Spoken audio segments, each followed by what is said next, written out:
दोस्तों, अगर आप भी अपने झड़ते बालों से परेशान हैं या आपके बाल सफेद हो रहे हैं, तो यह वीडियो आपको जरूर देखनी चाहिए। इस वीडियो को देखकर आप अपने सफेद बालों और झड़ते बालों को रोक सकते हैं। तो वीडियो को शुरू करने से पहले वीडियो को लाइक और चैनल को जरूर सब्सक्राइब करें। तो चलिए वीडियो को शुरू करते हैं। दोस्तों, आजकल हर एक व्यक्ति को बालों से संबंधित कोई ना कोई परेशानी है। किसी के बाल ऐसे ही सफेद हो जाते हैं, तो किसी के बाल बहुत ज्यादा झड़ते हैं, तो किसी के बाल बहुत ज्यादा रूख रूखे रहते हैं। अगर आप लोगों को भी कोई ऐसी परेशानी है, ऐसी समस्या है, तो आप इस कहानी को अंत तक अवश्य देखना। इस कहानी में आपको एक ऐसे तेल के बारे में बताया जाएगा जिसका 30 दिन प्रयोग करने से आपके बालों की सारी समस्या समाप्त हो जाएगी। तो न किसी देरी करे, शुरू करते हैं। एक बार एक गुरु के पास एक युवक आता है। वह गुरु आयुर्वेद के बहुत बड़े झाता थे। वह युवक उन गुरु के पास आकर कहता है कि गुरुवर, मैंने सुना है कि आप स्वास्थ्य से जुड़ी हर समस्या का समाधान चुटकी में कर देते हैं, तो कृपा करके मेरी एक समस्या का समाधान भी आप कर दीजिए। युवक की बात सुनकर गुरु मुस्कुराए और बोले कि बेटा, तुम्हें क्या परेशानी है? तब उस युवक ने कहा कि गुरुवर, अभी मेरी उम्र जो है वह लगभग 19 से 20 साल हुई है, लेकिन अभी से मेरे बाल सफेद होना शुरू हो चुके हैं और इसके साथ ही मेरे बाल बहुत ज्यादा झड़ते हैं। जब मैं अपने आप को देखता हूं तो मुझे लगता है कि मैं 20 साल का नहीं, मैं कोई 50 साल का एक युवक हूं। मैंने अपने बालों को अच्छा करने के लिए, इनको काला करने के लिए बहुत सारे तरीके अपनाए हैं, लेकिन उन सब से मुझे कोई फायदा नहीं हुआ, बल्कि मेरे बाल और भी ज्यादा खराब हो चुके हैं। मैंने अपना सारा धन इनके पीछे बर्बाद कर दिया है, लेकिन उसके बाद भी मुझे कोई फायदा नहीं मिला है। युवक की पूरी बात सुनने के बाद उस गुरु ने कहा कि बेटा, लेकिन तुम अपनी इस समस्या से आसानी से छुटकारा पा सकते हो। बस तुम्हें कुछ नियमों का पालन करना है, जो मैं तुम्हें बताऊंगा। इसके साथ ही आज मैं तुम्हें एक ऐसे तेल के बारे में बताऊंगा जिसे तुम लगातार 30 दिन तक प्रयोग कर लोगे तो तुम्हारे बाल जितने भी सफेद हो चुके हैं वह काले हो जाएंगे और तुम्हारे बाल मजबूत होंगे। फिर गुरु उस युवक से कहते हैं कि बेटा, सबसे पहले तुम यह समझो कि तुम्हारे बाल सफेद क्यों होते हैं और यह इतने कमजोर क्यों होते हैं। पहले तुम इसका कारण जानो, क्योंकि कारण जानने के बाद ही हम इसका समाधान कर पाएंगे। बेटा, हमारे बालों का समय से पहले सफेद होना, कमजोर होना, रूखापन आना, इसके पीछे बहुत कारण है। हमारे शरीर में 3 दोष पाए जाते हैं। खासकर जब शरीर के अंदर पित्त दोष बढ़ जाता है तो उसकी वजह से बाल सफेद होते हैं। और इसके अलावा आजकल का खान पान अच्छा नहीं होना। आजकल लोग प्रकृति से प्राप्त चीजों को कम खाते हैं और बाहर से मिली तली भुनी चीजों का ज्यादा प्रयोग करते हैं, जैसे कि पिज्जा, बर्गर, चाउमीन, मसालेदार चीजें।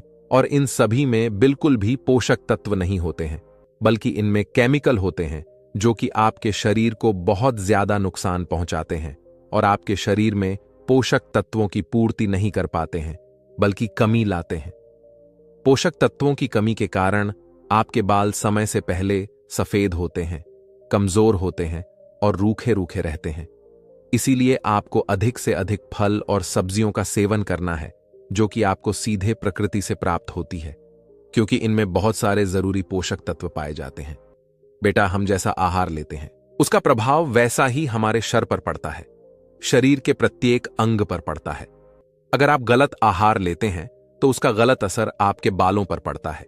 इसीलिए आपको आहार में ऐसी चीजें शामिल करनी है जिनमें भरपूर मात्रा में प्रोटीन, विटामिन मौजूद हो। बालों के खराब होने का दूसरा कारण है बहुत ज्यादा प्रदूषण। आजकल जहां देखो वहीं पर बहुत ज्यादा प्रदूषण रहता है। ऐसे में आप अगर बालों को खुला रखते हैं तो यह प्रदूषण आपके बालों के भीतर प्रवेश हो जाता है और उनकी जड़ों को कमजोर बनाता है, जिससे आपके बाल बहुत ज्यादा झड़ते हैं। इसीलिए जितना हो सके अपने बालों को बांध कर रखें और जब भी बाहर जाएं तब इनको ढक लें। बालों के खराब होने का तीसरा कारण है बालों की अच्छी तरीके से साफ सफाई ना करना। बहुत सी लड़कियां 7-7 दिन में अपना सिर धोती है और कुछ लोग अपने बाल रोज धोते हैं, तो भी उनकी अच्छे से सफाई नहीं करते हैं, जिससे उनके बालों में गंदगी रह जाती है और फिर यह गंदग वहां पर बहुत सारे कीटाणु पैदा करती है, जिससे बालों की जड़ों में कमजोरी आती है और वह टूटने लग जाते हैं। खोपड़ी पर जमे हुए कवक खुजली पैदा करते हैं। इसके अलावा पोर्स को भी ब्लॉक कर देते हैं, जिससे खोपड़ी पर मौजूद प्राकृतिक तेल रुक जाता है। इससे बाल जड़ से टूटना शुरू हो जाते हैं। इसके अलावा कुछ लोग अपने बालों को गर्म पानी से धोते हैं, जो कि बिल्कुल गलत है, क्योंकि गर्म पानी के कारण बालों में रोम छिद्र खुल जाते हैं और स्कल्प भी ड्राई हो जाती है। इससे बालों की जड़ें खुल जाती हैं और परिणाम स्वरूप बाल जड़ने लगते हैं। और अगर एक बार बाल जड़ से अलग हो गए तो इन्हें दोबारा उगाना बहुत मुश्किल हो जाता है। इसीलिए आपको कभी भी गर्म पानी से बालों को नहीं धोना चाहिए। हमेशा नेचुरल पानी से ही आपको बालों को धोना है। इसके अलावा आपको कभी भी अपने बालों को बहुत ज्यादा खींच कर नहीं बांधना है, क्योंकि बहुत ज्यादा खींच कर बांधने से बालों की जड़ें कमजोर हो जाती हैं और फिर यह टूटने लगते हैं बालों के सफेद होने का। और टूटने का चौथा कारण है बहुत ज्यादा तनाव लेना और नींद पूरी नहीं लेना। बहुत ज्यादा तनाव के कारण भी बाल सफेद हो जाते हैं और टूटने लगते हैं। आजकल की जीवन शैली में हर मनुष्य तनाव से घिरा हुआ है। आजकल छोटे छोटे बच्चों को भी तनाव ने घेर रखा है और इस तनाव के चलते आप ठीक से नींद नहीं ले पाते हैं, जिसका असर सीधा आपके बालों पर पड़ता है। इसीलिए जितना हो सके तनाव से दूर रहे और अच्छी नींद ले। इसके बाद फिर वह गुरु उस युवक से कहते हैं कि बेटा, तुमने कारण तो जान लिए कि बाल सफेद क्यों क्यों होते हैं और कमजोर क्यों होते हैं। अब मैं तुम्हें 3 नियम बताता हूं। इन 3 नियमों को अगर तुम अपने जीवन में अपना लेते हो तो फिर देखना, तुम्हारे बाल सफेद जो हैं वह काले हो जाएंगे और घने भी हो जाएंगे, मजबूत भी हो जाएंगे। और यह नियम बहुत आसान है। तो सबसे पहला नियम है कि आपको अपने खाने में आंवला और भ्रमी का प्रयोग करना है। आंवला और भ्रमी दोनों ही बालों के लिए बहुत फायदेमंद है और यह आपके बालों की जड़ों को मजबूत बनाते हैं और साथ ही साथ बालों में नेचुरल कलर को भी बढ़ाते हैं। इसके लिए आपको आंवला और भ्रमी दोनों का पाउडर लेना है और इसे बराबर मात्रा में अच्छी तरीके से मिलाकर एक जगह किसी कांच के डिब्बे में रख लेना है। फिर इस चूर्ण में से 1 चम्मच चूर्ण लेना है और उसे सुबह सुबह खाली पेट 1 गिलास गुनगुने पानी के साथ मिलाकर रोजाना पीना है। इस चूर्ण को लेने से आपके शरीर के अंदर बड़ा हुआ पित्त दोष शांत हो जाएगा और बालों की जड़ें मजबूत बनेगी और आपके बालों का सफेद होना जो है वह खत्म हो जाएगा। दूसरा नियम है, आपको अपने बालों को ऐसे धोना है। इसके लिए आपको 4 चीजें लेनी है। इसमें पहली है आंवला, दूसरी है रीठा, तीसरी है शिकाकाई और चौथी है भृंगराज। ये चारों चीजें आपको आसानी से पीसी हुई मिल जाएगी। आप इन चारों चीजों को ले लीजिए और बराबर बराबर मात्रा में आपको इनको एक जगह मिला लेना है। इसे एक कांच के बर्तन में रख दीजिए। कांच का बर्तन बंद होना चाहिए। फिर उसमें से आपको 1 चम्मच इसका चूर्ण लेना है और 1 गिलास पानी में रात को भिगोकर रख देना है। फिर सुबह उठकर इस पानी को किसी कांच के बर्तन में अच्छी तरीके से उबालना है।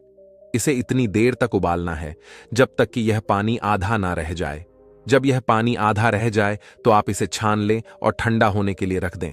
इसके बाद जब यह पानी ठंडा हो जाए तो आपको इस पानी से अपने बालों को धोना है। यह पानी आपके बालों में शैम्पू का काम करेगा, जो आपके बालों को साफ भी करेगा। यह पानी आपके बालों में चमक पैदा करेगा, बालों की जड़ जड़ों को मजबूत बनाएगा। इस पानी से आपको सप्ताह में 2 से 3 बार अपने बालों को धोना है। जब आप इस पानी से अपने बालों को धोएंगे तो आपको किसी शैम्पू या फिर कंडीशनर की जरूरत नहीं पड़ेगी और आपके बाल इतने अच्छे हो जाएंगे।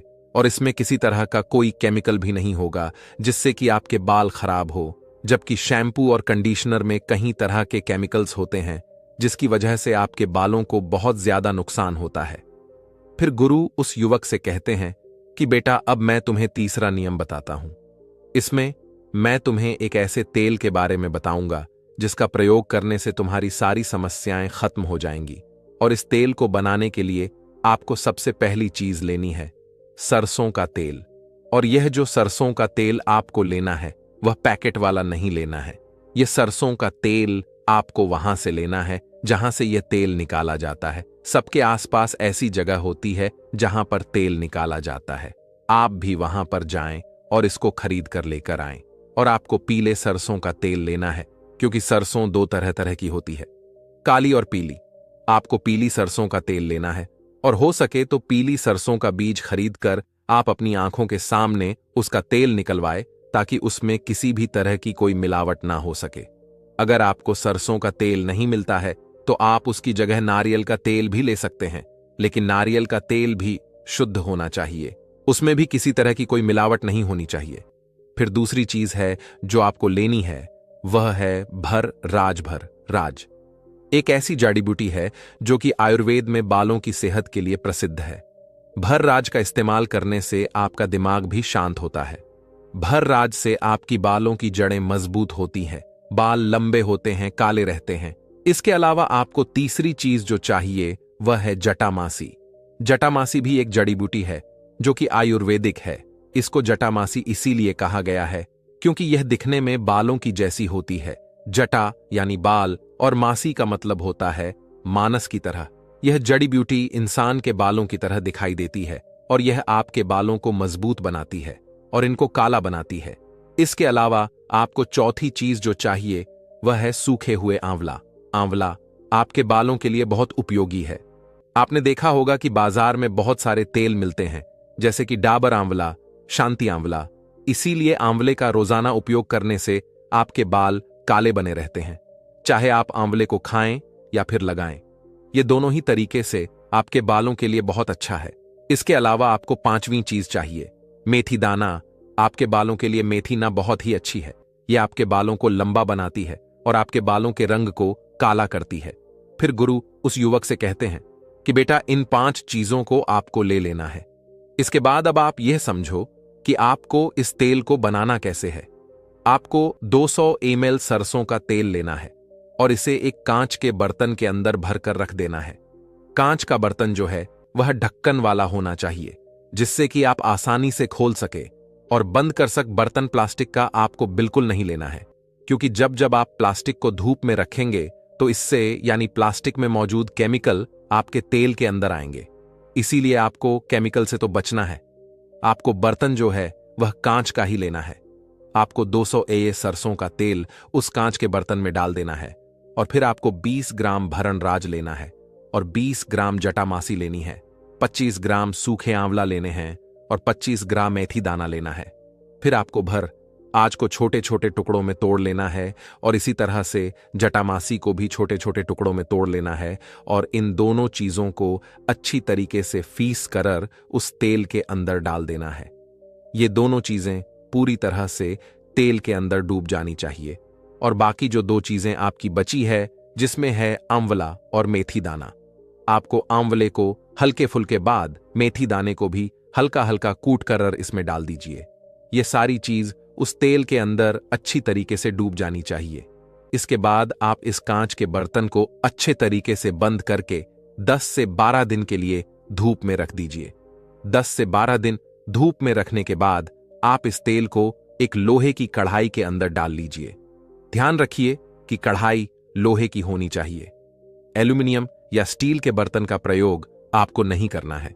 फिर आपको उस कढ़ाई में डाले हुए तेल को धीमी आंच पर गैस या चूल्हे पर रख देना है।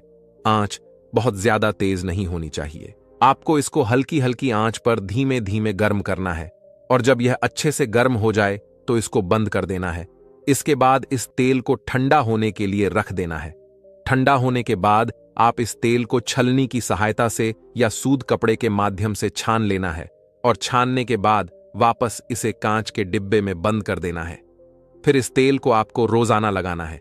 आपको अपनी अंगुलियों के माध्यम से अपने बालों की जड़ों में इस तेल को आराम से लगाना है और फिर दूसरे दिन आपको अच्छे से शैम्पू से या फिर जो मैंने आपको अभी बताया उस पानी से अपने बालों को धो लेना है।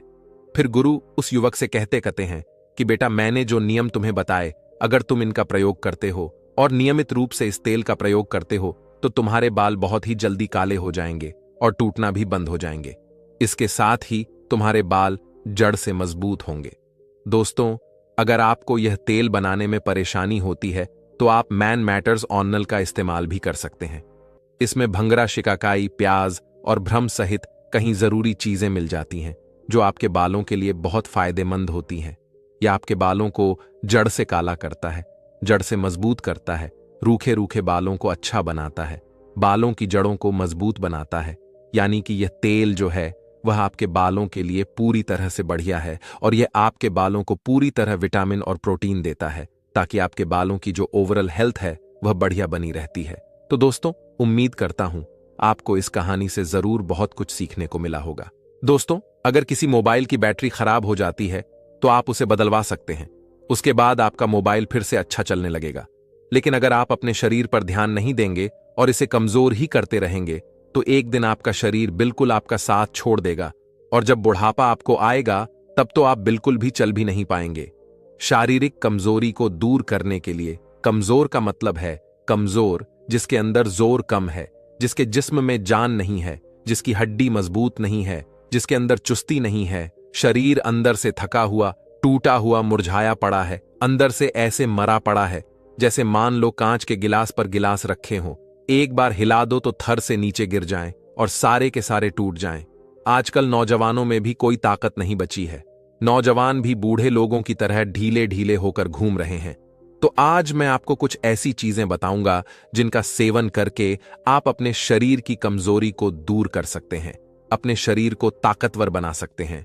जो शरीर आपका निस्तेज हो गया है, जिसमें बिल्कुल भी जान नहीं बची है, थोड़ा काम करने पर थकने लगता है, तो आप इस वीडियो को पूरा अवश्य देखना। आज आपके शरीर की पूरी कमजोरी दूर हो जाएगी। एक बार एक नौजवान युवक एक गुरु के पास आता है और उनसे आकर कहता है, हे गुरुवर, मैंने अपने शारीरिक शक्ति को बढ़ाने के लिए हर प्रयास कर लिया है, लेकिन मैं अपने शरीर की शक्ति, शरीर की ऊर्जा को बढ़ाने में असफल रहा, सफल नहीं हो पाया। मैंने कई तरह के कैप्सूल भी खाए हैं, मैंने कई प्रकार के चूर्ण भी लिए हैं, मैंने कई प्रकार की दवाइयां लेकर भी देख लिया, लेकिन मुझे इनसे कोई फायदा नहीं मिला। गुरुवर, आप मुझे कोई ऐसा उपाय बताइए जिससे मेरे शरीर में जान आ जाए। मैं अपने शरीर को ढीले से फुर्तीला बनाना चाहता हूं। इसके लिए मैं कितने भी पैसे खर्च करने को तैयार हूं। कृपा करके आप मुझे मेरी समस्या का समाधान बताइए। इसके बाद वह गुरु उस नौजवान लड़के की पूरी बात सुनने के बाद कहते हैं कि बेटा, आज मैं तुम्हें तुम्हारी समस्या से छुटकारा दिलवा दूंगा। तुम्हारा शरीर वर्ज की भांति मजबूत हो जाएगा। इसके लिए तुम्हें मैं आज कुछ ऐसी चीजें बताऊंगा। उनका प्रयोग तुम्हें नियमित रूप से करना होगा और कुछ नियम है, उनका भी तुम्हें पालन करना होगा। इनके प्रयोग के बाद बिना जिम गए ही आपके शरीर में बहुत ताकत आ जाएगी। गुरु की ऐसी बातें सुनने के बाद वह नौजवान लड़का खुश हो जाता है और गुरु से कहता है, हाँ गुरुदेव, आप बताइए, मैं आपकी हर बात मानने को तैयार हूं। आगे वह गुरु कहते हैं कि बेटा, सबसे पहले मैं तुम्हें बताता हूं कि तुम्हें क्या खाना है ताकि तुम्हारी ताकत बढ़े। फिर मैं तुम्हें कुछ नियमों के बारे में बताऊंगा जिनसे तुम्हारा शरीर दुगना ताकतवर होगा। सबसे पहले बेटा, कुछ चीजों के बारे में जान लो। बेटा, तुम्हें रोजाना 5 बादाम, 5 किशमिश और 1 मुट्ठी चना लेना है और इनको रोज रात में भिगो देना है और सुबह उठकर इनका नियमित रूप से सेवन करना है। यह तीनों ही चीजें अपने आप में पोषक तत्वों का भंडार है, लेकिन इनको एक साथ लेने से यह बहुत ही तेजी से आपके शरीर को फायदा पहुंचाती है। चने में फाइबर, प्रोटीन, कार्ब्स और कैल्शियम जैसे पोषक तत्वों की पर्याप्त मात्रा पाई जाती है। वहीं किशमिश में भी fibre, protein, iron, potassium, copper और विटामिन समेत कई पोषक तत्वों का भंडार होता है। इसके अलावा बादाम तो पोषक तत्वों का पावर हाउस है। बादाम में vitamin E, omega 3 fatty acid, calcium, magnesium और आयरन जैसे पोषक तत्वों की पर्याप्त मात्रा होती है। इनका एक साथ सेवन करने से शरीर को कई समस्याओं में फायदा मिलता है।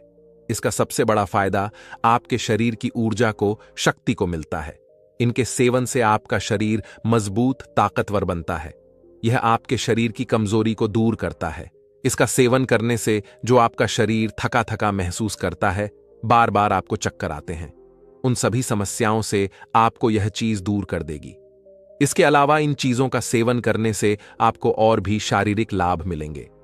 रोजाना सुबह के समय भीगे हुए चनों के साथ बादाम और किशमिश का सेवन करने से एनीमिया यानी शरीर में खून की कमी में बहुत फायदा मिलता है। चना, बादाम और किशमिश तीनों में ही आयरन की मात्रा भरपूर होती है। रात में मुट्ठी भर चने के साथ 5-6 बादाम और 10 से 12 किशमिश भिगोकर रख दें। रोजाना नियमित रूप से सुबह इनका सेवन करें। इससे आपको बहुत फायदा मिलेगा। यह चीजें आपके हार्ट के लिए भी बहुत बढ़िया है। दिल से जुड़ी बीमारियां जो है वह खानपान में गड़बड़ी और असंतुलित जीवन शैली की वजह से होती है। नियमित रूप से चना बादाम और किशमिश खाने से हार्ट को बहुत फायदा मिलता है। इसका सेवन करने से ब्लड प्रेशर ठीक रहता है और नसों को फायदा मिलता है। आप रोजाना सुबह के समय भीगे हुए चने बादाम और किशमिश का सेवन अपने हार्ट को सही करने के लिए भी कर सकते हैं। इसके अलावा चना बादाम और किशमिश तीनों में ही फाइबर पर्याप्त मात्रा में होता है। फाइबर युक्त फूड्स का सेवन करने से शरीर में जमा बैड कोलेस्ट्रॉल को कम करने में मदद मिलती है। बैड कोलेस्ट्रॉल की वजह से high blood pressure, heart attack जैसी परेशानियों में बहुत फायदा मिलता है। शरीर की रोग प्रतिरोधक क्षमता यानी इम्यूनिटी कमजोर होने से कहीं गंभीर बीमारियां हो सकती हैं। शरीर को इन्फेक्शन और बीमारियों से बच जाने के लिए आपको नियमित रूप से चना बादाम और किशमिश का एक साथ सेवन करना चाहिए। इन चीजों का रोजाना सेवन करने से रोग प्रतिरोधक क्षमता बढ़ती है। आपका शरीर बार बार बीमार पड़ता है तो वह भी रुकेगा और आपके शरीर में जान आएगी। इसके आगे वह गुरु कहते हैं कि आप इनमें ही नियमित रूप से रोजाना 2 अखरोट, 2 अंजीर और 2 खजूर भी मिला सकते हैं। अगर आप यह तीनों चीजें भी मिला लेते हैं तो आपके पास अब कुल 6 चीजें होंगी और यह पूरी की पूरी चीजें अपने आप में पोषक तत्वों से भरपूर है। यह सभी मिलकर आपके शरीर को जो फायदा देगी वह दुनिया की कोई और चीज नहीं दे सकती है। आप लाखों करोड़ों खर्च कर भी अपने शरीर को अंदर से ताकतवर नहीं बना सकते, लेकिन सिर्फ यह चीजें ही आपके शरीर को अंदर से ताकतवर बना देंगी। अगर बात करें अंजीर की तो अंजीर को सेहत के लिए बेहद फायदेमंद माना जाता है। अंजीर में antioxidant fibre, zinc, magnesium, manganese और आयरन जैसे पोषक तत्व पाए जाते हैं। ऐसे में अगर आप नियमित रूप से अंजीर का सेवन करेंगे तो हमेशा फिट और हेल्दी बने रहेंगे। अंजीर को भिगोकर खाना ज्यादा फायदेमंद माना जाता है। अंजीर को भिगोकर खाने से शरीर इसके पोषक तत्वों को आसानी से अवशोषित कर लेता है। अंजीर आपके शरीर की ताकत को बढ़ाने के साथ साथ आपकी हड्डियों को भी मजबूत करता है। अंजीर में कैल्शियम, फास्फोरस, मैग्नीशियम, पोटेशियम पाए जाते हैं। ये सभी पोषक तत्व हड्डियों की तंदुरुस्ती के लिए बेहद जरूरी होते हैं। ये सभी पोषक तत्व आपकी हड्डियों को मजबूत बनाए रखते हैं। अंजीर प्रजनन क्षमता को भी बढ़ाता है। अंजीर जिंक, मैग्नीशियम, मैंगनीज और आयरन जैसे खनिजों का भंडार होता है। ये सभी तत्व प्रजनन स्वास्थ्य को बढ़ावा देते हैं। इनमें मौजूद एंटीऑक्सीडेंट और फाइबर हार्मोन असंतुलन और पीरियड्स के दौरान होने वाली समस्याओं में भी काफी कारगर हैं। महिलाओं को कमजोरी में भी अंजीर खाने की सलाह दी जाती है। और बात करें अखरोट और खजूर के फायदे की तो अखरोट और खजूर भी अपने आप में किसी से कम नहीं है। यह भी शरीर की सारी कमजोरी को दूर करने का काम करते हैं। शरीर की शक्ति बढ़ाने के लिए खजूर से ज्यादा ताकतवर और कुछ भी नहीं है। और इसके साथ आप अखरोट लेते हैं तो यह आपके शरीर को हर तरीके से फायदा ही फायदा पहुंचाते हैं। आगे वह गुरु उस नौजवान लड़के से कहते हैं कि बेटा, इन 6 चीजों का सेवन नियमित रूप से करना है। इन सभी चीजों को रोज रात में एक कटोरी में भिगोकर रख देना है और सुबह खाली पेट इनका सेवन तुम्हें नियमित रूप से करना है। ऐसा करने से आपके शरीर में जल्दी से ताकत बढ़ना शुरू हो जाएगी और मात्र 15 दिन में ही आपको फर्क देखने को मिलेगा। आपका कमजोर, निस्तेज और ढीला शरीर धीरे धीरे ताकतवर, ऊर्जावान और जोश से भरना शुरू हो जाएगा। फिर आगे वह गुरु कहते हैं कि इन 6 चीजों के सेवन से आपको ताकत तो आ जाएगी, लेकिन कुछ नियम और है। उनका पालन किए बिना ताकत बढ़ाना मुश्किल होता है। इसीलिए इन नियमों को तुम ध्यान से समझो। सबसे पहले आपको बाहर के खाने को बिल्कुल बंद करना होगा। बाहर का खाना आपको बीमार करने के साथ साथ आपको कमजोर भी करता है। बाहर का खाना खाने से इंसान में सुस्ती आती है और आलस बढ़ने लगता है। बाहर का खाना बिल्कुल ऊर्जा रहित होता है। ऐसे खाने में बिल्कुल भी जान नहीं होती है। तो ऐसे में यह खाना आपके शरीर को ऊर्जा कहां से देगा। इसीलिए ऐसा खाना खाने से आप हमेशा दूर रहे, तभी आप शरीर को ताकतवर बना पाएंगे। ताकत बढ़ाने के लिए आपको थोड़ी थोड़ी देर में कुछ ना कुछ खाते रहना होगा। आप सोच रहे होंगे कि इतना खाना खाकर तो मोटे हो जाएंगे, लेकिन दिन में मात्र 3 बार खाना खाने से बेहतर होता है। आप 3 घंटे के अंतराल में थोड़ा थोड़ा कुछ ना कुछ खाते रहे। इससे आपका मेटाबॉलिज्म तंत्र बेहतर रहता है। और आप जितना भी खाते हैं वह सब आपके शरीर को पूरी तरह लगता है और उसके पूरे फायदे आपके शरीर को लगने लगते हैं। इसके 2 फायदे आपको मिलते हैं। पहला यह कि आप ज्यादा देर तक भूखे नहीं रह पाते हैं, और दूसरा फायदा यह मिलता है कि आप एक बार में ही जरूरत से ज्यादा नहीं खा पाते हैं। अगर कोई भी इंसान 3 घंटे के अंतराल में कुछ अच्छा अपने पेट में डालता है तो उसके पेट का आकार भी सही रहता है। इसके लिए आपको सुबह 10 बजे, दोपहर 1 बजे, शाम 4 बजे और रात के 7 बजे के आसपास कुछ न कुछ अच्छा खाते रहना चाहिए। इसके आगे वह गुरु उस नौजवान लड़के से कहते हैं कि ताकत बढ़ाने के लिए तुम्हें योग करना चाहिए। योग पुराने समय से शारीरिक और मानसिक स्वास्थ्य के लिए बहुत ही उपयोगी माना जाता है। आप योग से तन और मन दोनों के विकारों से निजात पा सकते हैं। योग आपकी ताकत बढ़ाने के लिए जरूरी परिश्रम और धैर्य को बनाए रखने के लिए आपकी मदद करता है। योग से आपके शरीर की ताकत बढ़ने के साथ साथ आपका शरीर लचीला और संतुलित बनता है। इसके अलावा आप वजन उठाएं। अगर आप नियमित रूप से 15 मिनट के लिए वजन उठाते हैं तो आपकी मांसपेशियां बहुत ही तेजी से मजबूत होने लगती हैं। इससे आपके शरीर की शक्ति बढ़ती है। आप शुरुआत में कम वजन के साथ शुरू करें और आगे आप वजन को धीरे धीरे बढ़ाएं। ऐसा करना भी आपको ताकत बढ़ाने में सहायता प्रदान करेगा। इसके आगे वह गुरु उस नौजवान लड़के से कहते हैं, बेटा, अगर तुम जिम नहीं जा सकते हो या नहीं जा पाते हो तो कोई बात नहीं, बिना जिम के बॉडी को फिट किया जा सकता है। इसके लिए आपको बस अपने 10 मिनट देने होंगे। इसमें आपको अपने शरीर को थका होगा, ऐसा कार्य करना होगा जिसमें आपका का पसीना निकलता हो। इसमें आपको 10 दंड बैठक लगानी होगी। आपको शुरुआत 10 के साथ करनी है और आप इसको धीरे धीरे बढ़ा भी सकते हैं। इसके साथ आपको रोजाना 10 पुश भी लगानी है। अगर आप रोज ऐसा करेंगे तो आपका शरीर एकदम फिट हो जाएगा और आपकी छाती भी बाहर आना शुरू हो जाएगी। आपका शरीर एकदम ऊर्जावान और फिट दिखने लगेगा। लेकिन बेटा, अगर तुम ताकत बढ़ाने के लिए कोई भी दवा, कैप्सूल या किसी भी तरह का सप्लीमेंट लेते हैं तो इसका बहुत ही बड़ा नुकसान आपके शरीर को होता है। ऐसा करने से आपका शरीर उस विटामिन को अंदर बनाना ही बंद कर देता है। ऐसे में फिर आप जब सप्लीमेंट लेते रहते हैं तब तक आपके शरीर में विटामिन की भरपाई होती रहती है, और जब आप सप्लीमेंट लेना बंद कर देते हैं तो आपका शरीर विटामिन बनाना बंद कर देता है और आपके शरीर में विटामिन की कमी हो जाती है और कहीं सारे गंभीर रोग आपको हो जाते हैं।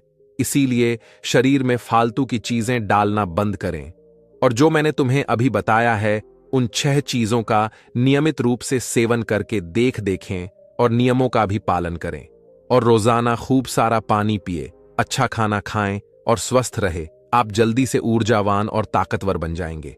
इसके अलावा जो लोग गुटखा खाते हैं, सिगरेट पीते हैं, शराब पीते हैं, उनको यह सब चीजें आज ही छोड़ देनी चाहिए, क्योंकि ऐसी चीजों का सेवन अगर आप करते रहेंगे तो आप कभी भी अपने शरीर की ताकत को नहीं बढ़ा पाएंगे।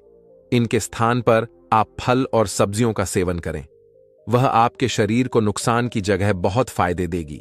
देर तक जागना भी कमजोरी को न्योता देता है, इसीलिए आपको रोजाना अच्छी नींद लेना बहुत जरूरी है। अगर आप अपने खान पान का सही समय निर्धारित कर लें और सारे उल्टे काम छोड़कर सही कार्य करें तो बहुत ही जल्दी आप अपने शरीर को ऊर्जावान बना लेंगे। तो दोस्तों, उम्मीद करता हूं आपको इस कहानी से जरूर बहुत कुछ सीखने को मिला होगा। यह कहानी आपको कैसी लगी हमें कमेंट बॉक्स में कमेंट करके जरूर बताएं और इस वीडियो को लाइक भी जरूर करें और साथ ही इस वीडियो को अपने दोस्तों के साथ जरूर शेयर करें ताकि उन्हें भी इस कहानी से कुछ सीखने को मिल सके। ऐसी ही प्रेरणादायक और बुद्धा स्टोरी सुनने के लिए हमारे चैनल बुद्धा वाइज वर्ड को सब्सक्राइब करके बेल आइकन को जरूर दबा दें ताकि आने वाली अगली वीडियो की नोटिफिकेशन आपको मिल सके। इस वीडियो में बस इतना ही, मिलते हैं अगली वीडियो में। जब तक के लिए अपना ख्याल रखिएगा। धन्यवाद दोस्तों। अगर किसी मोबाइल की बैटरी खराब हो जाती है तो आप उसे बदलवा सकते हैं। उसके बाद आपका मोबाइल फिर से खूब चलने लगेगा। लेकिन अगर आप अपने शरीर पर ध्यान नहीं देंगे और इसे कमजोर ही करते रहेंगे तो एक दिन आपका शरीर बिल्कुल आपका साथ छोड़ देगा और जब बुढ़ापा आपको आएगा तब तो आप बिल्कुल भी चल भी नहीं पाएंगे। शारीरिक कमजोरी को दूर करने के लिए, कमजोर का मतलब है कमजोर, जिसके अंदर जोर कम है, जिसके जिस्म में जान नहीं है, जिसकी हड्डी मजबूत नहीं है, जिसके अंदर चुस्ती नहीं है। शरीर अंदर से थका हुआ, टूटा हुआ, मुरझाया पड़ा है। अंदर से ऐसे मरा पड़ा है जैसे मान लो कांच के गिलास पर गिलास रखे हो, एक बार हिला दो तो थर से नीचे गिर जाएं और सारे के सारे टूट जाएं। आजकल नौजवानों में भी कोई ताकत नहीं बची है। नौजवान भी बूढ़े लोगों की तरह ढीले ढीले होकर घूम रहे हैं। तो आज मैं आपको कुछ ऐसी चीजें बताऊंगा जिनका सेवन करके आप अपने शरीर की कमजोरी को दूर कर सकते हैं, अपने शरीर को ताकतवर बना सकते हैं। जो शरीर आपका निस्तेज हो गया है, जिसमें बिल्कुल भी जान नहीं बची है, थोड़ा काम करने पर थकने लगता है, तो आप इस वीडियो को पूरा अवश्य देखना। आज आपके शरीर की पूरी कमजोरी दूर हो जाएगी। एक बार एक नौजवान युवक एक गुरु के पास आता है और उनसे आकर कहता है, हे गुरुवर, मैंने अपने शारीरिक शक्ति को बढ़ाने के लिए हर प्रयास कर लिया है, लेकिन मैं अपने शरीर की शक्ति, शरीर की ऊर्जा को बढ़ाने में असफल रहा, सफल नहीं हो पाया। मैंने कई तरह के कैप्सूल भी खाए हैं, मैंने कई प्रकार के चूर्ण भी लिए हैं, मैंने कई प्रकार की दवाइयां लेकर भी देख लिया, लेकिन मुझे इनसे कोई फायदा नहीं मिला। गुरुवर, आप मुझे कोई ऐसा उपाय बताइए जिससे मेरे शरीर में जान आ जाए। मैं अपने शरीर को ढीले से फुर्तीला बनाना चाहता हूं। इसके लिए मैं कितने भी पैसे खर्च करने को तैयार हूं। कृपा करके आप मुझे मेरी समस्या का समाधान बताइए। इसके बाद वह गुरु उस नौजवान लड़के की पूरी बात सुनने के बाद कहते हैं कि बेटा, आज मैं तुम्हें तुम्हारी समस्या से छुटकारा दिलवा दूंगा। तुम्हारा शरीर वर्ज की भांति मजबूत हो जाएगा। इसके लिए तुम्हें मैं आज कुछ ऐसी चीजें बताऊंगा, उनका प्रयोग तुम्हें नियमित रूप से करना होगा, और कुछ नियम है उनका भी तुम्हें पालन करना होगा। इनके प्रयोग के बाद बिना जिम गए ही आपके शरीर में बहुत ताकत आ जाएगी। गुरु की ऐसी बातें सुनने के बाद वह नौजवान लड़का खुश हो जाता है और गुरु से कहता है, हां गुरुदेव, आप बताइए, मैं आपकी हर बात मानने को तैयार हूं। आगे वह गुरु कहते हैं कि बेटा, सबसे पहले मैं तुम्हें बताता हूं कि तुम्हें क्या खाना है ताकि तुम्हारी ताकत बढ़े। फिर मैं तुम्हें कुछ नियमों के बारे में बताऊंगा जिनसे तुम्हारा शरीर दुगना ताकतवर होगा। सबसे पहले बेटा, कुछ चीजों के बारे में जान लो। बेटा, तुम्हें रोजाना 5 बादाम, 5 किशमिश और 1 मुट्ठी चना लेना है और इनको रोज रात में भिगो देना है और सुबह उठकर इनका नियमित रूप से सेवन करना है। यह तीनों ही चीजें अपने आप में पोषक तत्वों का भंडार है, लेकिन इनको एक साथ लेने से यह बहुत ही तेजी से आपके शरीर को फायदा पहुंचाती है। चने में फाइबर, प्रोटीन, कार्ब्स और कैल्शियम जैसे पोषक तत्वों की पर्याप्त मात्रा पाई जाती है। वहीं किशमिश में भी fibre, protein, iron, potassium, copper और विटामिन समेत कई पोषक तत्वों का भंडार होता है। इसके अलावा बादाम तो पोषक तत्वों का पावर हाउस है। बादाम में vitamin E, omega 3 fatty acid, calcium, magnesium और आयरन जैसे पोषक तत्वों की पर्याप्त मात्रा होती है। इनका एक साथ सेवन करने से शरीर को कहीं समस्याओं में फायदा मिलता है। इसका सबसे बड़ा फायदा आपके शरीर की ऊर्जा को, शक्ति को मिलता है। इनके सेवन से आपका शरीर मजबूत, ताकतवर बनता है। यह आपके शरीर की कमजोरी को दूर करता है। इसका सेवन करने से जो आपका शरीर थका थका महसूस करता है। दोस्तों, आपने यह तो सुना ही होगा कि हिमालय की पर्वत श्रृंखलाओं पर ऐसे ऐसे साधु और संत रहते हैं जो कई हजार सालों से जिंदा हैं। बर्फ से ढके पहाड़ों में वह निर्वस्त्र होकर घूमते रहते हैं। अग्निजल, वायु या फिर बर्फ जैसी चीजों का उनके ऊपर कोई असर नहीं होता है। कठोर तप करके उन्होंने ऐसी ऐसी सिद्धियां प्राप्त कर ली हैं जहां पर प्रकृति के नियम भी उनके सामने ध्वस्त हो जाते हैं। आखिर इसके पीछे का रहस्य क्या है? क्यों प्रकृति के नियम उन पर काम नहीं करते हैं? क्यों कोई भी बीमारी उन्हें छू नहीं पाती है? आज की इस कहानी के माध्यम से हम उन योगियों की दिनचर्या, उनके खानपान और उनके योग अभ्यास के बारे में जानेंगे जो किसी को भी लंबी उम्र और निरोगी काया प्रदान कर सकते हैं। तो चलिए कहानी शुरू करते हैं। बचपन से ही श्याम सन्यासी प्रवृत्ति का था। जब वह पैदा हुआ था तो पंडित ने भी उसकी कुंडली देख देख कर यही बताया था कि यह बच्चा बड़ा होकर कोई साधु बनेगा। स्वाभाविक रूप से श्याम के माता पिता को यह बात अच्छी नहीं लगी। कौन माता पिता अपने बच्चे को साधु के रूप में देखना चाहता है। इसीलिए उसके माता पिता अक्सर उसे सन्यासियों से दूर रखने की अपनी पूरी कोशिश करते थे। जब भी कोई साधु उनके घर पर भिक्षा मांगने के लिए आता तो वह उसे बाहर भी नहीं आने देते थे। उन्हें ऐसा लगता था कि श्याम कहीं सन्यासी से प्रभावित होकर हमें बिना बताए छोड़कर ना चला जाए। लेकिन बाहर से बंदिशें लगाने से मन कभी कैद हुआ है क्या? क्योंकि मन की प्रवृत्ति ऐसी ही होती है। जिस वस्तु से, जिस विचार से या फिर जिस इंसान से तुम बचना चाहते हो, अनजाने में अवचेतन मन के स्तर पर उसी की ओर तुम आकर्षित हो जाते हो। इसीलिए माता पिता की तमाम बंदिशों के बावजूद श्याम का मन सन्यासियों की तरफ खींचा चला जाता था। एक बार बचपन में जब श्याम अपने माता पिता के साथ हरिद्वार घूमने के लिए गया हुआ था, तो उसकी नजर तमाम सन्यासियों पर पड़ी। अपने माता पिता की नजरों से बचकर वह एक सन्यासी के पास पहुंचा। बूढ़े सन्यासी ने जब नासमझ बच्चे के हाथ में फल देखे तो उनके मन में उस बच्चे के प्रति प्रेम और करुणा पैदा होने लगी।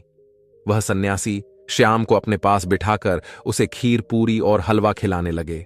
श्याम को भी यह भोजन बहुत स्वादिष्ट लग रहा था।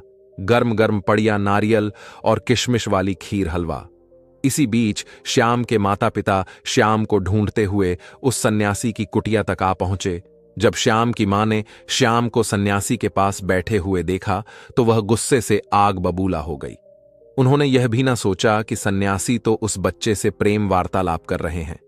गुस्से में इंसान सही और गलत की समझ खो बैठता है। जब नाश मनुज पर छाता है तो पहले विवेक मर जाता है। श्याम की मां ने उस सन्यासी को जली कटी सुनानी शुरू कर दी।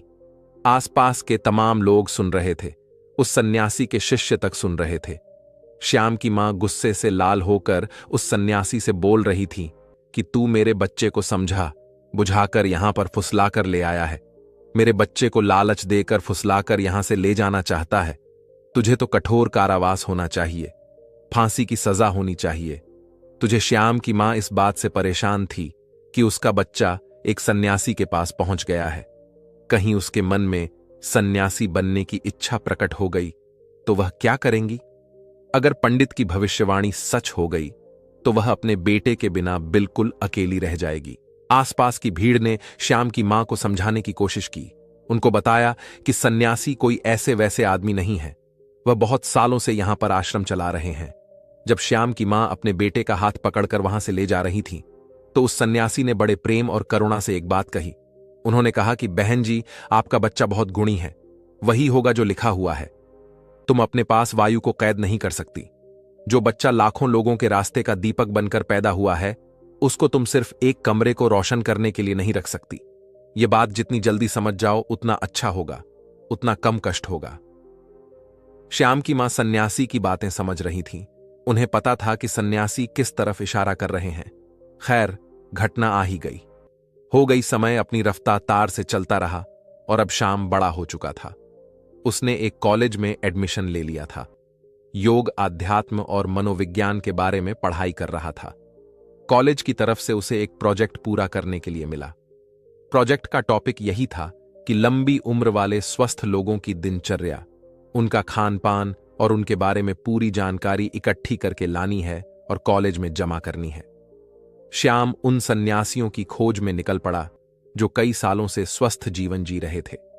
बूढ़े होने के बाद भी उनके शरीर में एक चपलता थी, दृष्टिकाण और बाकी सारी इंद्रियां जिनकी ठीक प्रकार से काम कर रही थीं। कई सन्यासी तो उसे ऐसे मिले जो 100 साल को पार कर चुके थे और पूरी तरह से स्वस्थ थे। अब धीरे धीरे अलग अलग सन्यासियों से मिलने में श्याम को बड़ा मजा आने लगा, लेकिन उसके अंदर जीवन के उन रहस्यों को जानने की बहुत इच्छा थी जिनमें आम लोग कोई रुचि नहीं रखते हैं या फिर कोई विश्वास ही नहीं करता है। श्याम ने सोचा कि यही समय है।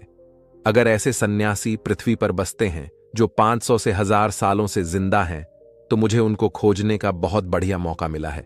लेकिन समस्या यह थी कि ऐसे सन्यासियों को खोजा कहां जाए, ऐसे सन्यासी मिलेंगे कहां? तमाम किताबों को पढ़ने के बाद उसने एक निष्कर्ष निकाला। उसे पता चला कि ऐसे सन्यासी अगर मिलेंगे तो वह हिमालय की चोटियों में मिलेंगे, जहां पर आम इंसान जा भी नहीं सकता। लेकिन श्याम ने अपना मन पक्का किया। श्याम ने पूरा संकल्प ले लिया था कि चाहे रास्ता कितना भी कठिन क्यों ना हो, वह हिमालय की उन दुर्ग चोटियों तक, उन गुफाओं तक जरूर पहुंचेगा और अपने माता पिता को बिना बताए वह हिमालय की उन चोटियों की तरफ निकल पड़ा। युवावस्था के दिन थे, गर्म खून था, किसी चीज का कोई डर नहीं था, और सबसे बड़ी बात श्याम का भाग्य था जो उसे खींचकर उन योगियों के पास लेकर जा रहा था। उसने उन पहाड़ों को चढ़ने के लिए पूरी तैयारी कर ली थी। सर्दियों के मोटे मोटे कपड़े ले लिए थे, रास्ते के लिए खाना पना इकट्ठा कर लिया था।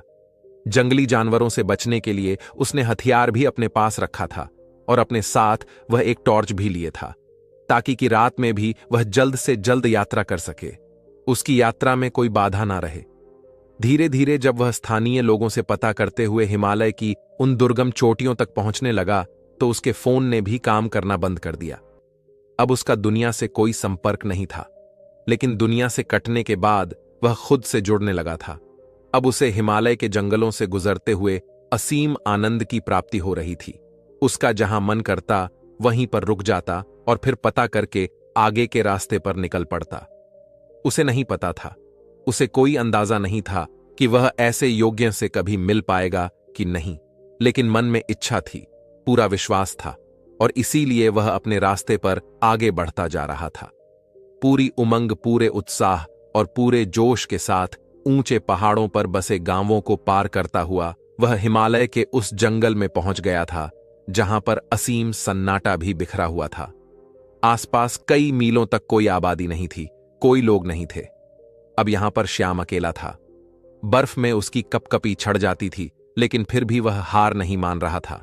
उसे पता था, उसके मन में एक विश्वास था कि यहां आसपास कोई गुफा होगी जहां पर ऐसे योगी उसे जरूर मिलेंगे। और अगले ही दिन उसे बर्फ के पहाड़ की चोटी पर दूर से एक सन्यासी तप करता हुआ दिखाई दिया। उस सन्यासी ने अपने शरीर पर कोई वस्त्र धारण नहीं कर रखा था। श्याम उस सन्यासी को पहाड़ी के नीचे से देख रहा था, लेकिन वह बहुत खुश हो गया। इतनी लंबी यात्रा का परिणाम उसे मिल रहा था। वह जल्दी जल्दी अपने कदम बढ़ाता हुआ उस पहाड़ी की चोटी पर पहुंचने का प्रयास करने लगा, लेकिन पहाड़ी एकदम खड़ी हुई थी, इसीलिए बार बार वह फिसल जा रहा था। सन्यासी यूं तो आंख बंद किए हुए थे, अपने ध्यान में लीन थे, लेकिन अपने मन की आंख से वह श्याम की सारी मेहनत देख रहे थे। उस पहाड़ी पर बार बार चढ़ने में विफल होते हुए श्याम बहुत थक गया था। थकान के कारण वह वहीं पर मूर्छित होकर गिर पड़ा। जब वह मूर्छित हो गया तो वह सन्यासी जो ऊपर तप कर रहा था, वह उसे अपने साथ अपने हाथों में उठाकर एक गुफा के अंदर लेकर गया।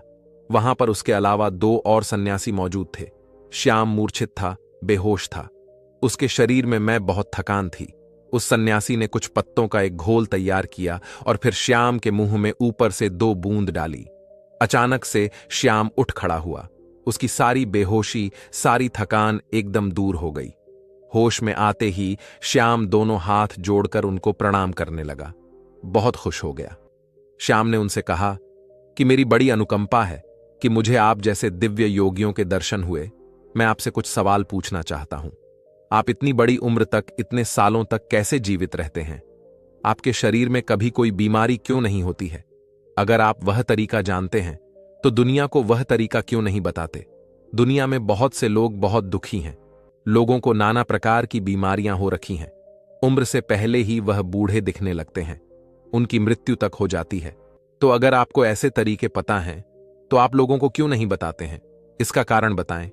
आप तो योगी हैं, आपको तो दुनिया की मदद करनी चाहिए। उसकी बातें सुनकर तीनों सन्यासियों ने कोई प्रतिक्रिया नहीं दी। ऐसा लग रहा था जैसे उन्हें श्याम की भाषा समझ में ही नहीं आ रही हो। श्याम ने जब यह महसूस किया तो उसने इशारों से समझाने का प्रयास किया, लेकिन कोई फायदा नहीं। अब श्याम उनको समझा समझा कर थक चुका था और एकदम और चुपचाप बैठा हुआ था। वह सोच रहा था कि मेरा इतनी दूर आना एकदम व्यर्थ हो गया, एकदम बेकार हो गया। दर्शन तो हुए, लेकिन जो सवाल मेरे मन में थे उनका जवाब नहीं मिला। श्याम ने सोचा कि इतना लंबा सफर तय करके आया हूं, कुछ दिन इनके साथ रहता हूं, इनकी दिनचर्या ही देख लेता हूं, शायद उससे कुछ पता चल जाए। और यह सोचकर श्याम वहीं पर रहने लगा। सन्यासी एक दूसरे से बिल्कुल भी बात नहीं करते थे, एकदम मौन रहते थे, चुप रहते थे। किसी एक सन्यासी को दूसरे से अगर कोई काम होता तो वह बिना बोले ही एक दूसरे के मन की बात समझ लिया करते थे। अब श्याम को बेचैनी होने लगी। एक गुफा में चुपचाप बैठे रहना, भला इससे क्या होगा? यह कैसा जीवन है? सन्यासी बैठे हुए सिर्फ योग अभ्यास करते रहते थे, तप करते रहते थे। उनके चेहरे पर, उनकी आंखों में एक गजब का ठहराव था, एक गजब की शांति। जो भी उनके मुखमंडल की आभा को देख ले तो उनकी तरफ आकर्षित रहे। बिना रह नहीं पाए श्याम ने कि सन्यासी खाना बहुत कम खाते थे, और जो भी खाते थे उसे पूरे मन से बनाते थे, पूरे भाव विभोर होकर बनाते थे। सुबह ब्रह्म मुहूर्त में उठना, ठंडे पानी से स्नान करना और फिर सर्दियों की धूप में बर्फ पर बैठकर ध्यान साधना करना, यही उनका काम था। 2 दिन तक उनके अनुसार काम करने के बाद वहां रहकर श्याम ऊब चुका था। वह न किसी से बात कर पा रहा था, न अपने मन के सवालों को शांत कर पा रहा था। 3 दिन बाद श्याम ने वहां से जाने का निश्चय किया। उन्होंने उनके सामने प्रणाम किया और उनको प्रणाम करते हुए कहा कि शायद मेरा प्रणाम भी आप स्वीकार ना कर पाओ, क्योंकि आपको उसका मतलब नहीं पता होगा, लेकिन मैं आपसे मिलकर धन्य हो गया और अब मैं आपसे अलविदा चाहता हूं। और यह कहकर वह अपने चेहरे पर मुस्कान लेकर उन योगियों के पैर छूकर वापस चलने के लिए तैयार हुआ कि तभी उसके कानों में बूढ़े सन्यासी की आवाज आई। बूढ़े सन्यासी ने कहा कि अपने सवाल का जवाब तो सुनते जाओ। श्याम यह सुनकर आश्चर्यचकित हो गया। वह कुछ बोलना चाह रहा था, लेकिन सन्यासी ने उसे चुप करते हुए कहना शुरू किया कि सबको अपने मन के सवालों के जवाब चाहिए, लेकिन सभी सवालों के जवाब मौन में छिपे हुए हैं। तुमने मौन रहकर बिना कोई सवाल किए हमारी दिनचर्या देखी। अगर मैं तुम्हें वह बताने का प्रयास करता, समझाने का प्रयास करता, तो शायद कोई खास बदलाव नहीं आते। तुम एक कान से सुनते और दूसरे से निकाल देते, और यही तो दुनिया करती है। सचमुच में कौन इच्छुक है ये ज्ञान पाने का सवाल यहां खड़ा होता है। 2 दिन तक इस दिनचर्या का पालन करने के बाद तुम्हारा मन ऊब गया। मतलब तुम भी नहीं चाहते इन सारे तरीकों को जानना। हालांकि तुम्हें पता है कि हमारे इस भोजन, इस दिनचर्या के कारण ही हमारा शरीर हमेशा निरोगी रहता है, हमेशा स्वस्थ रहता है, लेकिन तुम इसका पालन नहीं कर सके। 3 दिन तक भी नहीं कर सके। 4थे दिन तुम वापस अपने घर जा रहे हो। दुनिया में बहुत कम ऐसे लोग होते हैं जो मौन रहकर दूसरों का ज्ञान खुद प्राप्त कर लेते हैं। अगर तुम सिर्फ मौन रहना, चुप रहना सीख जाओ, तो तुम दूसरों के सारे ज्ञान को ग्रहण कर सकते हो, बिना उससे पूछे। श्याम ने मुस्कुराते हुए हाथ जोड़कर उस सन्यासी से पूछा कि हे गुरु, यह बताने की अनुकंपा करें कि आप कौन सा योग अभ्यास करते हैं। क्या आपकी दिनचर्या है जिससे कि आप इतने सालों से जीवित है? आपकी उम्र दिखने में तो कोई 60 से 70 साल की लग रही है, लेकिन लोगों का कहना है कि आप 5000 साल से जिंदा हैं। क्या यह सत्य है? महात्मा सन्यासी ने मुस्कुराते हुए नादान और भोले श्याम के सर पर हाथ फेरा। उन्होंने श्याम को सबसे पहला तरीका बताया। उन्होंने श्याम से पूछा कि हमारे शरीर का सबसे बड़ा भोजन क्या होता है। श्याम सोच में पड़ गया। उसे कोई जवाब नहीं मिला। तो सन्यासी ने उसे बताया कि हवा हमारे शरीर के लिए सबसे बड़ा भोजन होता है।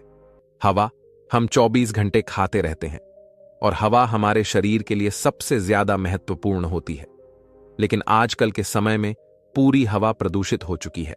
इसीलिए जो प्रदूषण से भरी हुई हवा तुम्हारे अंदर जा रही है, वही तुम्हारे शरीर में बीमारियों को जन्म देती है। इसीलिए अगर तुम घर पर ऐसे कमरे में रहते हो जहां पर हवा का आना जाना कम होता है, जैसे कि एयर कंडीशन रूम में होता है, उसमें ताजी हवा का आना जाना नहीं होता, तो तुम्हें अपने कमरे में ऐसे पौधे लगाने चाहिए जो 24 घंटे हवा यानी कि ऑक्सीजन देते हो। छोटी छोटी बेल तुम किसी बोतल में डालकर अपने कमरे में रख सकते हो, जो तुम्हें 24 घंटे ऑक्सीजन देगी, वह भी एकदम ताजी। और लोग दुनिया में यही भूल करते हैं। जिस सांस को वह ले रहे हैं वह कितनी शुद्ध है, इसका कभी आकलन ही नहीं करते। अगर वह लोग यह कभी सोच पाए तो शायद प्रदूषण से मुक्त दुनिया हो सकती है, हमारी पृथ्वी स्वर्ग हो सकती है। दूसरा होता है हमारा खान पान। अधिकतर लोग ज्यादातर समय खाते ही रहते हैं, लेकिन हमारा शरीर भी एक यंत्र होता है, और उस यंत्र को भी काम करने के लिए आराम चाहिए होता है। इसीलिए हर समय खाते नहीं रहना चाहिए। कभी भी पूरा पेट भरकर नहीं खाना चाहिए। हमेशा अपने पेट में एक रोटी की जगह छोड़ दे, ताकि तुम्हारा पेट हल्का रह सके, थोड़ा खाली रह सके, और सांस लेने में भी कोई परेशानी ना आए। तीसरा तरीका होता है हमारी दिनचर्या। सही तरह की दिनचर्या में तुम्हारा योग अभ्यास, शारीरिक व्यायाम, प्राणायाम। अगर तुम दिनचर्या के रूप में इन्हें कर रहे हो तो तुम्हारे शरीर में कभी भी कोई बीमारी आ ही नहीं सकती। लेकिन हम सिर्फ बहाने ढूंढते हैं। हम कुछ काम करना नहीं चाहते। हमें सारी चीजें बैठे बैठे चाहिए, और शरीर को जितना आराम दोगे वह उतना ही खराब, उतना ही बेकार हो जाएगा। इसीलिए शरीर से हमें हमेशा काम लेते रहो। आलस्य पैदा मत होने दो। दिनचर्या, हवा और खानपान, इन तीनों को तुम दुनिया में रहते हुए कैसे सुधार सकते हो, इस पर विचार करना शुरू करो। तभी तुम्हारा जीवन बदलेगा और तभी तुम दूसरे लोगों को भी जागरूक कर पाओगे। लेकिन तुम्हारी बात सुनेंगे कौन कौन लोग बाजार के स्वादिष्ट व्यंजन छोड़कर प्रकृति से सीधे प्राप्त होने वाली फल, सब्जियां या पत्तियां खाने के इच्छुक हैं। लोग तो वही खाना चाहते हैं जो उनकी इंद्रियों को आराम पहुंचाता है, जो उनको स्वाद देता है। देखने में भी वही देखना चाहते हैं जो उनकी आंखों को अच्छा लगता है, और इसीलिए उनकी इंद्रियां वासनाओं की गुलाम हो जाती हैं और धीरे धीरे वही हमारे दुख का कारण बनती चली जाती है। इसीलिए जिस काम में भी तुम्हें ऊब हो रही हो, उस काम से बचने का प्रयास मत करो। उसी काम को पूरे मजे से करने का अभ्यास करो। फिर तुम्हारी इंद्रियां आजाद हो जाएंगी और उसके बाद तुम्हारा मन भी एकदम खाली हो जाएगा, वह भी एकदम आजाद हो जाएगा। फिर उसके अंदर वह भावनाएं पैदा होंगी जिसे हम समाआध कहते हैं, जो आनंद की चरम सीमा होती है। और यह कहकर श्याम के सर पर हाथ रखकर उसे आशीर्वाद देते हुए उन्होंने उसे वहां से रवाना कर दिया।